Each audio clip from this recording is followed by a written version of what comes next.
사랑하는 행복한 교회 성도 여러분, 이 영상을 보시는 하나님 나라의 귀한 자녀 여러분, 오늘은 2024년 4월 6일 토요일입니다. 오늘 매일 성경 본문에서는 신명기 22장 13절 이하는 10계명의 제7계명인 간음하지 말라와 연결하여 순결에 대해서 언급하고 있습니다. 고대 이스라엘 사회는 일부 다처제 사회였으므로 주로 여성의 순결을 중심으로 서술하고 있습니다. 오늘 본문을 나누어 보겠습니다.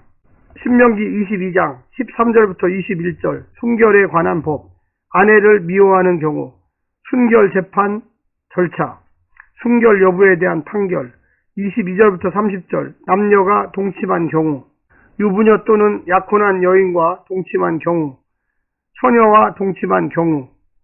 오늘 본문 신명기 22장 13절부터 30절 말씀을 듣고 다시 오겠습니다.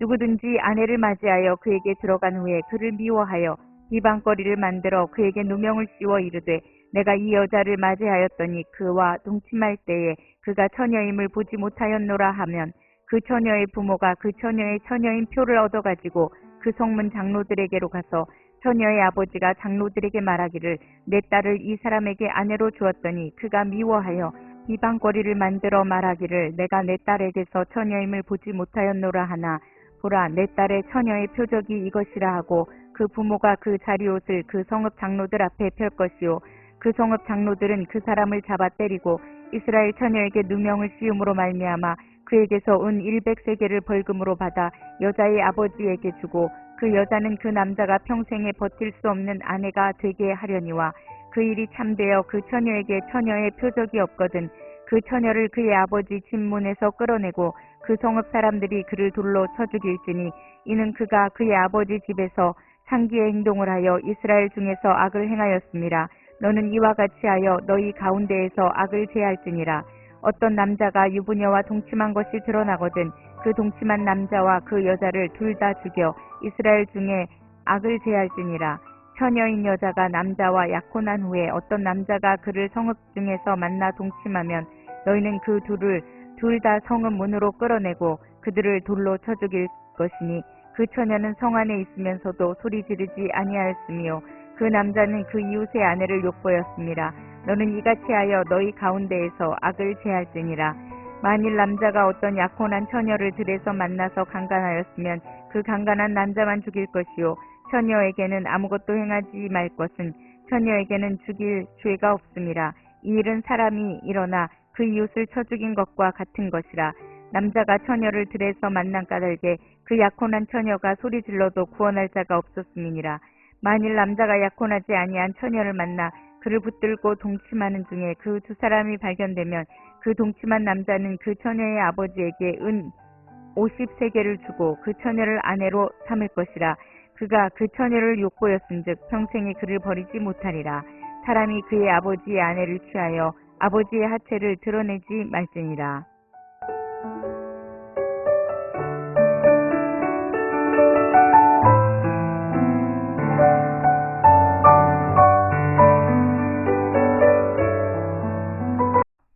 본문은 순결에 대해서 이야기하고 있습니다.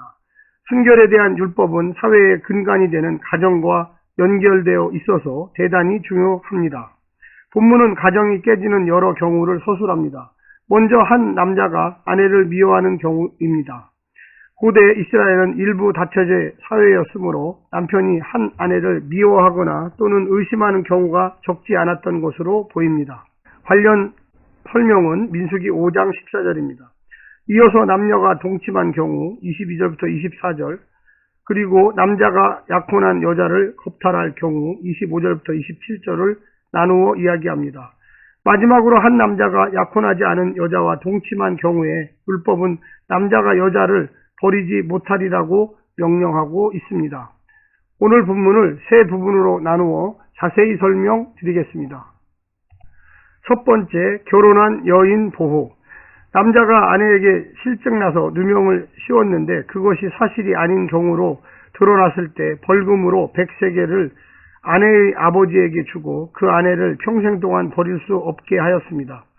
우리 시대의 기준으로는 이해하기 어려운 결정이지만 여인들의 권리가 얼마든지 남자들의 변덕에 의해 훼손될 수 있었고 버림받은 여인들이 삶을 보장받을 수 없었던 시대를 감안하면 여인들의 권익을 최대한 보장하는 조치입니다.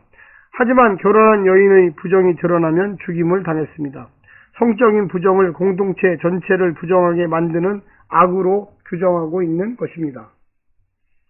두 번째는 성적인 부정의 죄에 대해 유부녀와 동침하면 둘 다 성음 문으로 끌어내어 공개적으로 투석형에 처하여 죽임을 당하게 했습니다. 성읍이라 여인이 얼마든지 저항하거나 도움을 청할 수 있었는데 하지 않았기에 여인도 같이 죽임을 당하게 했습니다. 하지만 들에서 당한 경우에는 소리를 쳐도 들을 수 없기에 남자만 죽이게 하였습니다. 이건 역시 고대 근동의 다른 국가들에 비해 대단히 엄격한 조치였습니다. 간통이 불법이 되지 않는 시대였습니다. 민사소송으로 파탄의 책임을 물을 뿐입니다. 아무리 사회적으로 성에 대한 인식이 개방되었더라도 그리스도인들은 이 법을 주신 근본 법정신을 살려 성적인 순결을 지켜나가는 새 언약 백성으로 살아야만 하겠습니다. 마지막 세 번째는 끝까지 책임을 지는 성관계. 약혼하지 않은 처녀와 강제력이 없는 성관계를 가질 경우 돈을 지불하고 아내로 삼을 수도 있었으며 단 이 여인과 이혼할 수는 없습니다. 물론 유대 전통에서는 유혹이든지 성폭행이든지 처녀와 아버지는 이 상황에서 결혼을 거절할 수 있었습니다.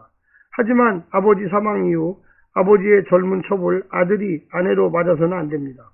이는 매우 수치스러운 일로 간주되었습니다.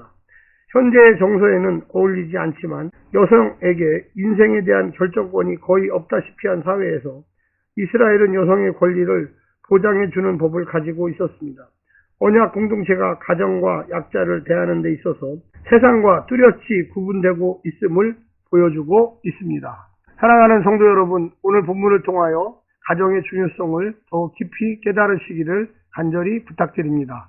샬롬.